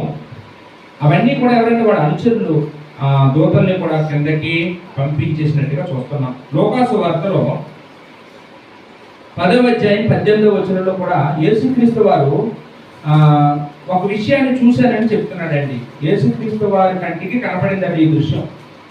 లూకాసు వార్త 10వ అధ్యాయము 18వ వచనం. అంటే దానికి సాక్ష్యం నేనే అని చెప్తున్నాడండి యేసుక్రీస్తు వారు. ఆయన సాతాను మెరుపు వలె ఆకాశం పడుట చూచి తిని. సాతానట ఒక మెరుపు పడినట్లుగా, ఏదో ఒక పిడుగు పడినట్లుగా ఆకాశం నుంచి భూమి మీదకి పడడాన్ని ఎవరు చూశారని ఒప్పుకుంటున్నారండి? యేసు ప్రభు వారు ఒప్పుకుంటారు. నేను చూశాను సాతాను పడిపోవడం, నేనే సాక్ష్యం అని ఇక్కడ చెప్పడం అనేది మనం చూస్తూ ఉన్నాం. హెబ్రీ పత్రిక 2వ అధ్యాయము 5వ వచనంలో మనం చూస్తే, హెబ్రీ పత్రిక 2వ అధ్యాయము 5వ వచనం. ఇక్కడ మనం చూసినప్పుడు మనము మాట్లాడుచున్న ఆ రాబో లోకమును ఆయన దూతలకు లోపరచలేదు అన్నాడండి. మనము మాట్లాడుచున్న ఆ రాబో లోకం అంటే ఏది? ఆ లోకము పరలోకం. మనం ఇప్పుడు దాకా ఏ లోకం గురించి మాట్లాడుతున్నాం అండి? పరలోకం గురించి. ఈ లోకం గురించి మనం ఎందుకు మాట్లాడుతాం? ఈ లోకం గురించి మీ అందరికీ తెలిసి మీకు చెప్పక్కర్లేదు. ఏ లోకం గురించి తెలియదు మనుషునికి, ఏ లోకం గురించి జ్ఞానం లేదు. జ్ఞానం లేని వాళ్ళారా అని ఇందాక మనం చదువుకున్నాం సామెతల గ్రంథంలో. కాబట్టి పరలోకం గురించి మనం మాట్లాడుకుంటున్నాం. అయితే ఆ పరలోకాన్నట దేవుడు ఆయన దూతలకు లోపరచలేదు అన్నాడు. ఏ దూతలు ఉండడం లేదండి అక్కడ. దేవదూతలా? దేవదూతలు పరలోకంలోనే ఉన్నారు. మరి ఎవరిని కిందకు దోషించాడు? సాతాను దూతలు. ఎవరండి వాళ్ళు? దేవుడి దూతలు ఏమైపోయారు? సాతాను దూతలుగా మారిపోయారు కదా, దురాత్మలుగా వెళ్ళిపోయారు కదా, అపవాది యొక్క దూతలుగా మారిపోయారు కదా. వాణి దూతల్ని ఏం చేశాడంటే పరలోకంలో ఉంచకుండా దేవుడు భూమి మీదకి పడదోషించాడు. ఇప్పుడు వాళ్ళు వచ్చి ఏం చేస్తున్నారు చేసి మన మీద పడ్డారండి. గొడవ ఎవరితోనండి? దేవుడితో. సాతానికి గొడవ దేవుడి మీద తిరుగుబాటు చేయడం వల్ల. ఇప్పుడు దేవుడిని ఏం చేయలేక మేము ఉండవలసిన పరలోకాన్ని ఈ మనుషులకు ఇచ్చేస్తారట దేవుడు. కాబట్టి మేము వెళ్ళలేని చోటకి మాకు దక్కలేంది ఎవరికి దక్కకూడదు. ఈ మనుషులు ఎలా పరలోకం వెళ్తారు మేము చూస్తామని చెప్పి ఈ సాతాను వాడి అనుచరులు ఏం చేస్తున్నాయండి? మన మీద పడ్డాయి. మొట్టమొదటి రోజే అవ్వ మీద పడింది. అవ్వ దగ్గరికి వెళ్ళి అవ్వని వెళ్ళిగా పరలోకం కూడా చెడగొట్టింది. తర్వాత ఆదాము దగ్గరికి వచ్చి ఆదాముని చెడగొట్టాయి అవ్వ ద్వారా. అలాగే ఆ రోజు నుంచి ఈ రోజు వరకు మనుషులందరినీ రోజు కూడా గర్జించి సింహం వలె ఎవరిని మింగుదురా అని. అంటే ఒక కుటుంబంలో మొదట ఒకరు పట్టుకుంటాడు సాతాను, తర్వాత ఇంట్లో వాళ్ళందరినీ లాక్కుపోతారు అందరూ. అలాగా సృష్టి ఆది నుండి కూడా ఎంతో మందిని మింగేస్తూ సాతానుగాడు మానవుడికి శత్రువు అయిపోయాడు. ఇప్పుడు మన విరోధి ఎవరండి? మన విరోధి సాతాను. దేవుడికి విరోధి, యేసుప్రభుకి విరోధి, మనకి విరోధిగా అయిపోయాడు. మనకి వాడికి ఏ గొడవలు లేవు. వాడి కోపం మన మీద కాదు. ఎవరి మీద అండి? దేవుడి మీద. దేవుడి దగ్గరికి వెళ్ళిపోతారంటే వీళ్ళు పరలోకం వెళ్ళిపోతారంట.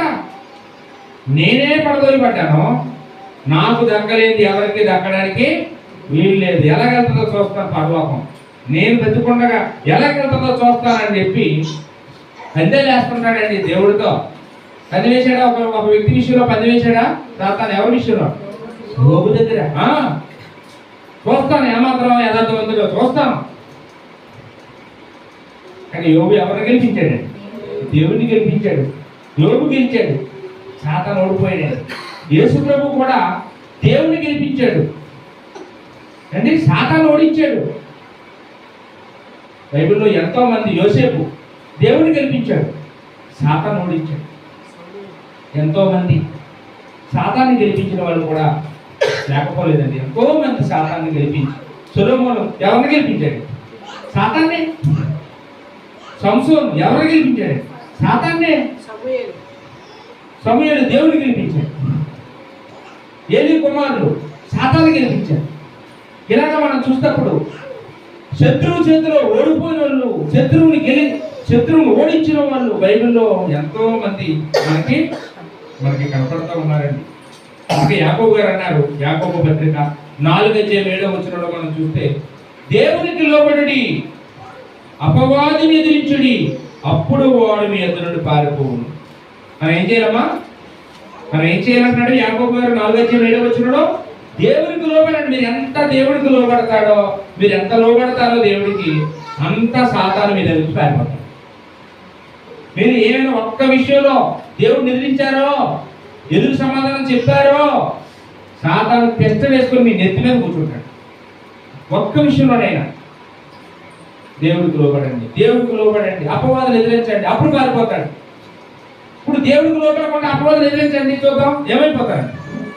నువ్వు ఆదివారం ఆరాధన మానేసావండి, దేవుడికి లోబడలేదు, సాతాను మాత్రం ఎదిరించడానికి తయారయ్యావు, ఏమైపోతావండి?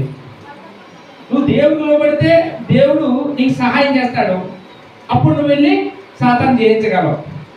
దేవుడు సహాయం లేకుండా సాతాను ఓడించగలవా? ఏంటమ్మా? సాతాను ఓడించాలంటే మనం దేవుడికి మొదట లోబడాలి, ఆదివారం ఆరాధనకు రావాలి, ప్రభురాత్రి పూర్ణి తీసుకోవాలి. అప్పుడు ఈ వారం అంతా సాతాన్ని ఎదిరించడానికి దేవుడు మనకి శక్తిని అనుగ్రహిస్తాడు.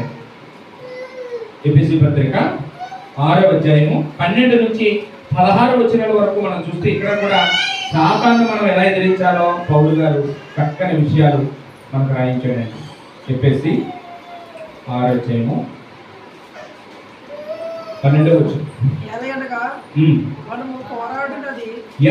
మనము పోరాడుతున్నది శరీరంతో కాదు కానీ చెప్తున్నానండి, జాగ్రత్త. మనం ఈ లోకంలో ఉన్న ఏ శరీరంతో మనం పోరాటం లేదు. అంటే ఏ కుటుంబం, చాలా మంది ఇంకా మా అత్తనండి నా శత్రువు, మా అత్తతో నేను మాట్లాడండి అంటుంటారు కోడలు కొందరు. ఏంటి నా కోడలండి నా శత్రువు, ఆ చర్చల వరకు కూడా మెట్టెక్కనని అంటారు అసలు. ఎలా కనుక మీరు అనుకుంటే మీరు అసలు క్రైస్తులే కాదు, శరీరులు కాదండి మన శత్రువులు. మనుషులు ఎవరు కాదు, శరీరంతో ఉన్నవాడు ఎవరు కాదు, మన శత్రువులు. ఎవరు? యాలేరుగా మనము పోరాడినది శరీరంతో కాదు కానీ ప్రధానులతోనూ, అధికారులతోనూ, ప్రస్తుత అంధకార సంబంధులకు, లోకనాథులతోనూ, ఆకాశ మండలమందున్న దురాత్మ సమూహములతోనూ పోరాడుతున్నాం. ఈ మాటలన్నీ ఎవరికి వాడి? సాతాను గాడికి ఉంది. సాతాను గాడిని ఎంత గొప్ప మాటలు వాడాడు చూడండి. సాతాను గాడట వాడి గురించి ఏమన్నాడండి? ప్రధానులు. ప్రధానత కదా, అందుకని ప్రధానులు అన్నాడు. అధికారులు, సాతాను కూడా అధికారే. వాడికో రాజ్యం ఉంది కదండి, సాతాను గడికి కూడా రాజే, సాతాను కూడా రాజే, వాడికో రాజ్యం ఉంది, వారికి కొంత సైన్యం ఉన్నారు, అందుకని ఇక్కడ అధికారం అన్నాడు. ప్రస్తుత అంధకార సంబంధులకు, లోకనాథులతోనూ. ఈ లోకమంతా ఎవరి చేతిలో ఉందండి? యేసుప్రభు అదే డైలాగ్ వేసాడు సాతాను. ఒక్క నమస్కారం పెట్టి ఈ లోకం అంతా నీకు రాసిచ్చేస్తాను అన్నాడు. రాసిచ్చేయడానికి వాడు అభుశుద్ధ ఏంటండి అనుకుంటున్నాడు సాతాను. ఇదంతా నాకే అప్పచెప్పాడు దేవుడు, నాది ఇదంతాను, ఎందుకు సిలువ వేయడం అయింది, ఎందుకంటే ఒక్క నమస్కారం పెట్టచ్చు కదా, సింపుల్గా అయిపోద్ది కదా అన్నాడు. అందుచేతను మీ ఆపత్తినమందు వారిని ఎదిరించుటకు సమస్తము నెరవేర్చిన వారే నిలవబడుటకును శక్తివంతులగునట్లు దేవుడిచ్చు సర్వాంగ కవచం ధరించుకుని. సర్వాంగ కవచం అంటే ఒక మిలిటరీలో పనిచేసే వ్యక్తి యుద్ధంలో ఉన్నప్పుడు అతను ఎలాంటి ధరించుకుంటాడో, ఎక్కడెక్కడ ఏది ఉండాలో కవచం దాన్ని ధరించుకుంటాడు. ఏంటంటే అవన్నీ ధరించుకోవాల్సింది చూడండి ఇక్కడ.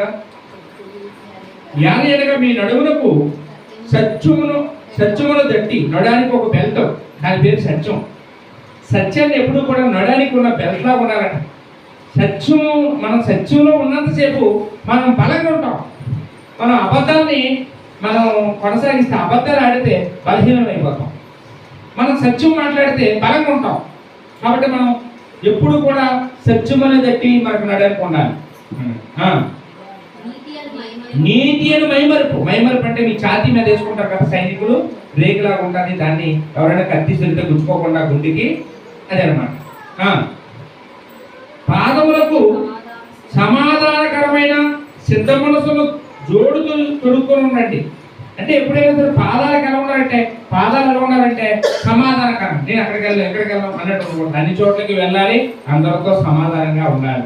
అలాంటి సమాధాన పడడానికి సిద్ధంగా ఉండాలి మనిషి అని చెప్తున్నాడు.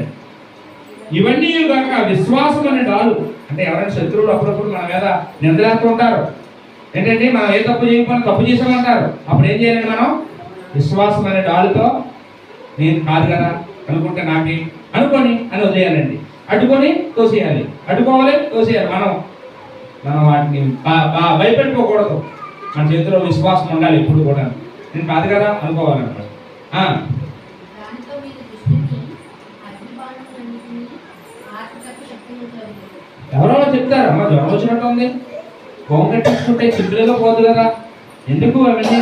రండి నా మాట వినండి, చిన్న దిష్టి తీసేయమ్మా మీ బాబుకి రేపటికే బాగుంటుంది అని అనేటప్పటికి విశ్వాసం అనే డాలు తీయాలి, బయటికి అడ్డు పెట్టాలి. అమ్మ ఆ డైలాగ్ ఎలా పోవాలి, మా పిల్లలు వినకూడదు, అమ్మో నెరవేరమ్మా, మా అత్తగారు వింటే ఇప్పుడే తెచ్చేస్తుంది, అలాంటి మాత్రం చెప్పకమ్మా మా ఇంట్లో అని చెప్పి మాకు వాక్యం, మన వాక్యానుసారంగా మేము దేవుడు బాగు చేస్తాడు, దేవుడు చిత్తమైతే బాగు చేస్తాడు, మేము ప్రార్థన చేసుకుంటాం అని చెప్పి ఈ విశ్వాసం మాట్లాడాలండి ఆ టైంలో. అలా ఉంటే సాతాన్ని ఎదిరించగలమాట. రక్షణను శిరస్థానం తలకే ఉండాలి. రక్షణ అంటే ముందు బాప్తిజం పొందుకోవాలి. బాప్తిజం పొందుకుంటే సరిపోదు, బాప్తిజం పొందుకున్న తర్వాత రక్షణ కొనసాగించుకోవాలి. ఒక్క ఆదివారం ఆరాధనకు రాకపోతే రక్షణ అనే శిరస్త్రాన్ని కింద పెట్టుకున్నట్టే. శిరస్త్రానం లేకుండా, హెల్మెట్ లేకుండా మనం రోడ్డు మీద ప్రయాణం చేస్తే ఎన్నోసార్లు యాక్సిడెంట్ అయిపోయి చచ్చిపోతున్నాం. అలాగే రక్షణ కొనసాగించుకోకుండా మనం ఒకరు చచ్చిపోతే మనం కూడా అంతేనండి, మనం కూడా సాతానికి ఈజీగా దొరికిపోతాం. దేవుని వాక్యం మనం ఆత్మకట్టుగా ధరించుకోవాలి. అంటే మనకు కొన్ని మాటలు కంఠస్థ రావాలండి, వాక్యాన్ని కంఠస్థ చేయగలగాలి. ఎప్పుడు ఏది అవసరమో, ఏదైనా సమస్య వచ్చినప్పుడు నోట్లో నుంచి వాక్యం రావాలండి. మనం ఇదిగో దేవుడు వాక్యం ఎలా చెప్తుంది కదా, నువ్వెందుకు ఎలా చేస్తున్నావు, నువ్వెందుకు ఎలా చేయమంటున్నావు అని. చూడు సాతానగాడితో యేసుప్రభు గారు ఏం చేశారండి? వాక్యంతో కొట్టారండి. వాక్యం మనం ఇప్పుడు కూడా వాక్యాన్ని వాడుకోవాలండి, వాక్యానుసారంగా నడుచుకోవాలి. లోక సంబంధమైన సూక్తులు, లోక సంబంధమైన సామెతలు వాటిపై కట్టి నడుచుకోకూడదు. ఆత్మ వలన ప్రతి సమయం మందు ప్రతి విధమైన ప్రార్థనలు విజ్ఞాపనలు చేయొచ్చు. ఆ విషయమే సమస్త పరిశుద్ధ నిమిత్తము పూర్ణమైన పట్టుదలతో విజ్ఞాపన చేయొచ్చు. మెరుగుగా ఉండండి, ఎప్పుడు ప్రార్థన చేయండి, ఎప్పుడు ప్రార్థన. అలా ఉంటే సాతాన్ని ఏం చేస్తామంటామో మనము జయించగలము అని ఇక్కడ మాటలు మనం చూస్తూ ఉన్నామండి. ఇక్కడ మాటలు చూస్తున్నాం. మనకి సాతానికి ఎప్పటి నుంచి గొడవ? మనం పుట్టిన తర్వాత. మనం పుట్టకముందు సాతాను ఎవడో మనకు తెలియదు, మనం ఎవరో సాతానికి తెలియదు. కానీ యేసుప్రభుకి సాతానికి ఎప్పటి నుంచి గొడవ అండి?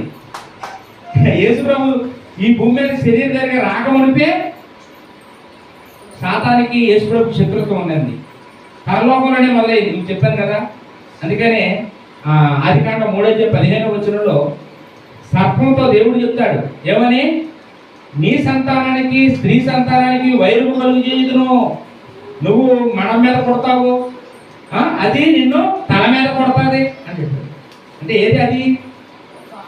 అంటే పామేమో, అంటే సాతానేమో మడం మీద పాటేస్తే మనిషి ఏం చేస్తాడండి? దాన్ని తల చేత కొడతాడు.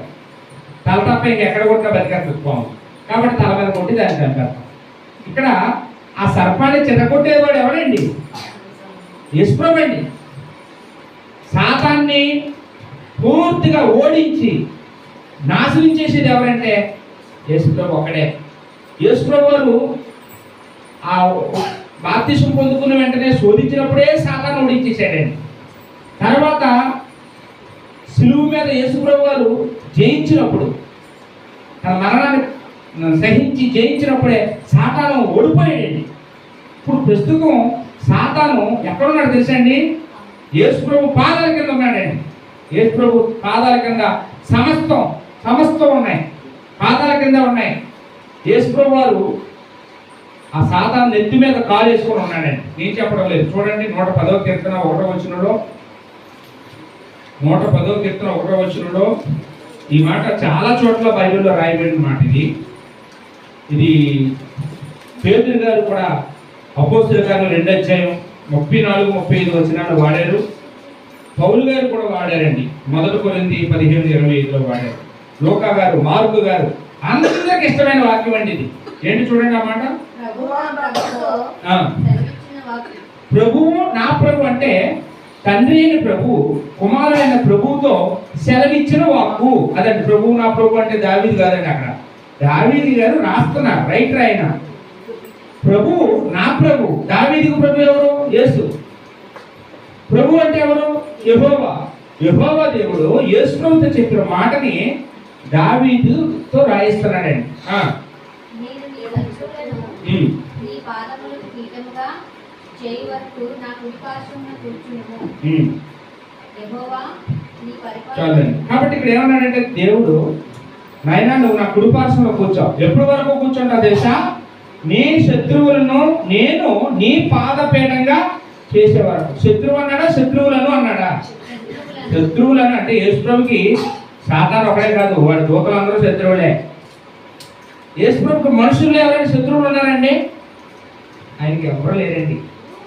ఆయన కొండ మీద ప్రసంగంలో మత్తయి సువార్త 5:44 అన్నాడు, మీరు శత్రువులను ప్రేమించుడి, మిమ్మల్ని హింసించే వారి కొరకు ప్రార్థన చేయండి అన్నాడు. శత్రువుల్ని తిట్టండి, శత్రువుల మీద కేసు పెట్టండి, శత్రువులు ఏమైనా చేస్తే వాళ్ళకి రెట్టింపు కీడి చేయండి అన్నాడా?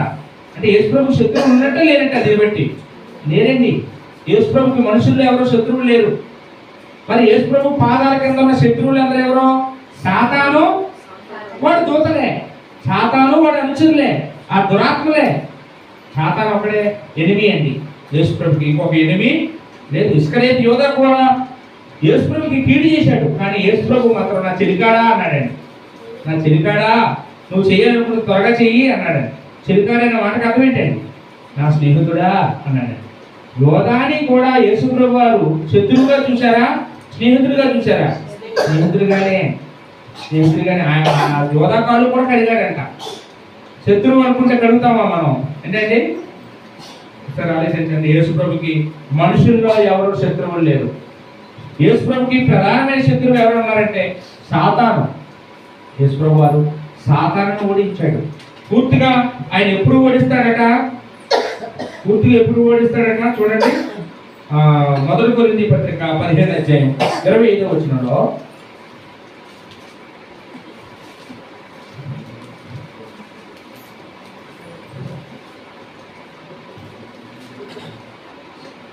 అంటే యేసు ప్రభు ఇదంతా కూడా మృతుల పునరుత్థానం గురించి ఉంటుందండి.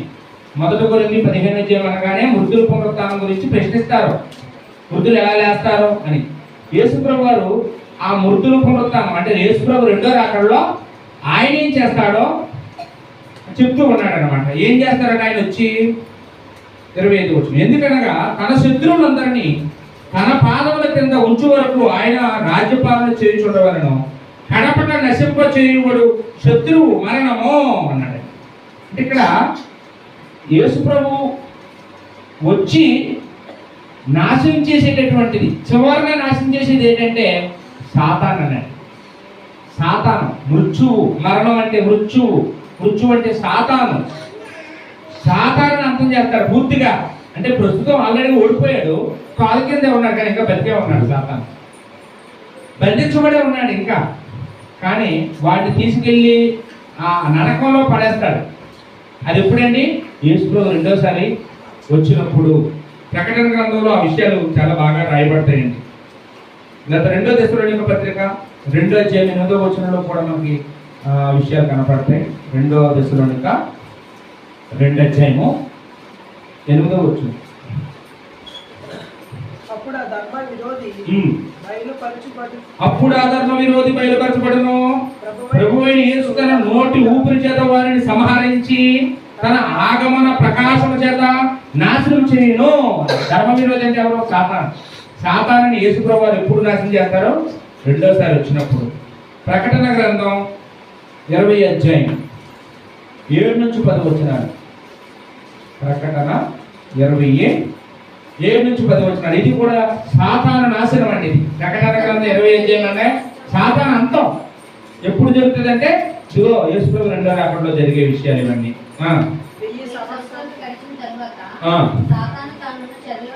అంటే ఆల్రెడీగా సాతాను పైపేరా చదివితే సాతాను దొరికిపోయాడు, సాతానేమో బంధించబడ్డాడు. 1000 సంవత్సరాల తర్వాత రిలీజ్ అవుతాడు. సాతాను రిలీజ్ చేయబడింది ఎందుకంటే మళ్ళీ ఊరి మీద తిరగడానికి కాదు. ఇప్పుడు ఏం చేస్తాడు? సాతాను తీసుకెళ్ళి ఆ నిప్పుల్లో వేస్తాడనమాట దేవుడు. 1000 సంవత్సరాలు గడిచిన తర్వాత సాతాను తానున్న చెరలో నుండి విడిపించబడును. భూమి నలుదిన నలుదిశల యందుండు జనములను లెక్కకు సముద్రపు ఇసుక వలె ఉన్న గోటు 10వ వచనంకి వచ్చేద్దాం. వారిని మోసపరిచిన అపవాది అగ్నిగంధకములు గల గుండములో పడవేయబడును. అదండి, ఇంకా అక్కడ నుండి వారి చరిత్ర ఉండదు. సాతాను తీసుకెళ్లి దేవుడు అగ్నిగుండంలో పడేస్తాడు. ఎప్పుడండి? యేసు అక్కడలో జరిగే విషయం అండి అక్కడ. కాబట్టి మనకి ఇప్పుడు వరకు మనం ఎంతమంది శత్రువులు చూసాం? ఒకటి మన శరీర సంబంధమైన మనసు మన శత్రువుగా చూసుకున్నాం. రెండోది అపవాది లేక సాతాను మనకి శత్రువు అని మనం చూసుకున్నామండి. ఇంకొక మాట చూద్దామండి. యాకోబు పత్రిక 4:4 యాకోబు పత్రిక 4:4 ఇక్కడ మరొక శత్రువు కనపడుతుందండి. మన శత్రువు ఎవరంటే లోకం. లోకం మన శత్రువు అంటే. యాకోబు పత్రిక 4:4 ఏముందండి?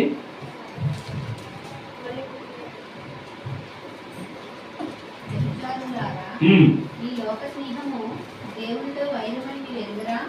కాబట్టి ఎవరు ఈ లోకంలో స్నేహం చేయబోరునో వాడు దేవునికి శత్రువును. లోక స్నేహం దేవుడితో వైరం. మనం లోకంతో స్నేహం చేయకూడదు. లోకంలో ఉన్న మనుషులు ఎవరితో మాట్లాడకూడదండి. వాళ్ళు పెళ్లికి వెళ్ళకూడదా, వాళ్ళ ఇంట్లో వచ్చేయకూడదా, వాళ్ళతో కలిసి మనం ఎక్కడికి వెళ్ళకూడదా అని అది కాదండి ఇక్కడ మాట్లాడుతున్నది. లోకంలో ఏముందండి? శరీరాశ, నేత్రాశ, జీవపడాము. ఈ పాపాలు చేస్తున్న వాళ్ళ దగ్గరికి మనం వెళ్ళకూడదని కాదు, వెళ్ళాలి. వెళ్ళకపోతే ఎలాగవుతుందండి? ఈ లోకం నుంచి మనం ఎలివేయబడతాం అన్నాడు. ఏంటండి? ఇక్కడ మనం ఏదో వృత్తి చేస్తాం. ఒక బొద్దు గారు తాపి మేస్త్రి, నేను లోకంలో ఉన్న వాళ్ళు ఇల్లు కట్టడం క్రైస్తవులకి కడతానంటే నాకు పైన దొరకదు. అవునా కదండి?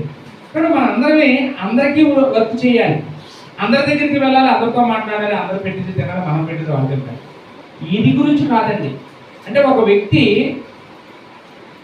పాపంలో కొనసాగుతున్నాడు, మనం పాపంలో కొనసాగే వ్యక్తితో స్నేహం చేయకూడదండి.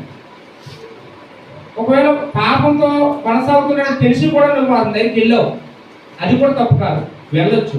ఎందుకు వెళ్ళాలండి? ఆయన్ని క్రీస్తులోనికి నడిపించడానికి వెళ్ళాలి. మనం ఆయనతో పాపంలో పాల్పొంపు పొందడానికి వెళ్ళకూడదు. ఎలాగైనా ఆయన రక్షించడానికి నువ్వు వెళ్ళు, పర్వాలేదు, ఎంత దూరమైన. పౌలు గారు అలా వెళ్ళారు, యేసుప్రభు అలా వెళ్ళారు. ఎప్పుడు వెళ్ళి అందులో చిక్కుకోలేదండి. చెప్పవలసిన మాటలు చెప్పారు, రక్షణ పొందిన వాళ్ళు రక్షణ పొందారు, వినియోగించుకోలేదు. కాబట్టి మనం లోకంతో స్నేహం చేయకూడదంటే వాళ్ళు చేస్తున్న అపరాధాలు మనం చేయకూడదండి, వాళ్ళ పాపాలు మనం చేయకూడదు. వాళ్ళు రక్షించడానికే వాళ్ళ దగ్గరికి వెళ్ళాలి. వాళ్ళతో మనం ఒకవేళ ఫ్రెండ్షిప్ చేస్తున్నామంటే వాళ్ళు రక్షించడానికి అయితే పర్వాలేదు తప్ప వాళ్ళతో కలిసి మనం కూడా ఎంజాయ్ చేయడానికి మనం వెళ్ళడానికి లేదు. ఒకవేళ మనం అలాగే వెళ్తే ఏమన్నాడండి?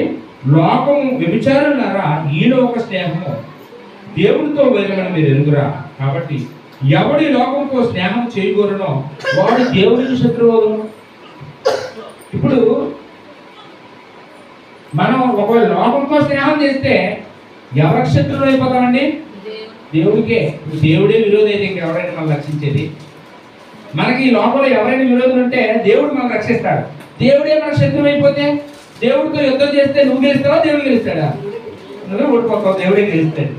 దానికి ఎవరో చెప్పక్కర్లేదు. కాబట్టి ఆలోచించుకో. లోకంతో సహవాసం చేయడం అని ముగ్గురు శత్రువుల గురించి మనం ఈరోజు మాట్లాడుకున్నామండి. బైబిల్ చెప్తున్నది ఈ మూడు మన కంటికి కనపడవు. మనకంగా ఎప్పుడు కూడా అందరూ మంచిగానండి, అలా ఒకడేనండి, ఆడేనండి మన శత్రువు, ఆడు చచ్చిపోతే దరిద్రం పోద్దని అనుకుంటుంటాం. మనుషులు కాదండి మన శత్రువులు. ఇది కనపడాలంటే ఆత్మ సంబంధమైన జ్ఞానం ఉండాలండి. ఈ విషయాలు లోకానికి తెలియవు. లోక సంబంధమైన జ్ఞానం బోర్డు ఉంది, కానీ ఆత్మ సంబంధమైన జ్ఞానం ఈ లోకానికి లేదు. కాబట్టి దేవుడు మనకి తెలియజేశాడు గ్రంథం ద్వారా, మనం తెలుసుకున్నాం. ఈరోజు ఈ మూడు శత్రువుల దగ్గర మనం జాగ్రత్త పడదాం. ఏంటంటే ఒకటి, నెంబర్ 1 శరీర సంబంధమైన మనసు మన శత్రువు. నెంబర్ 2 సాతాను వాడు అనుచరులు మన శత్రువు. సాతాను కూడా డైరెక్ట్గా 2 కొమ్ములు పెట్టుకొని సినిమాల్లో చూపించినట్టుగా రాడండి, నల్ల డ్రెస్ వేసుకొని. నీ ప్రియమైన భార్య రూపంలో వస్తాడు, నీ ప్రియమైన పిల్లల రూపంలో వస్తాడు, నీ స్నేహితుల రూపంలో వస్తాడు. గమనించాలి సాతానండి. రెండోది లోకం. ఈ లోకంలో ఉండే ఆశలు, జాగ్రత్త. ఆశలు ఎక్కడైతే పడిపోతున్నామేమో ఈ శత్రువులు అండి. ఆ శత్రువులు, ఆ శత్రువుల దగ్గర మనము చాలా జాగ్రత్తగా ఉంటాం. ఓపిక వాక్యం మీ అందరికీ వందనాలు చెల్లించుకుంటూ ముగిస్తున్నాను. వందనాలు.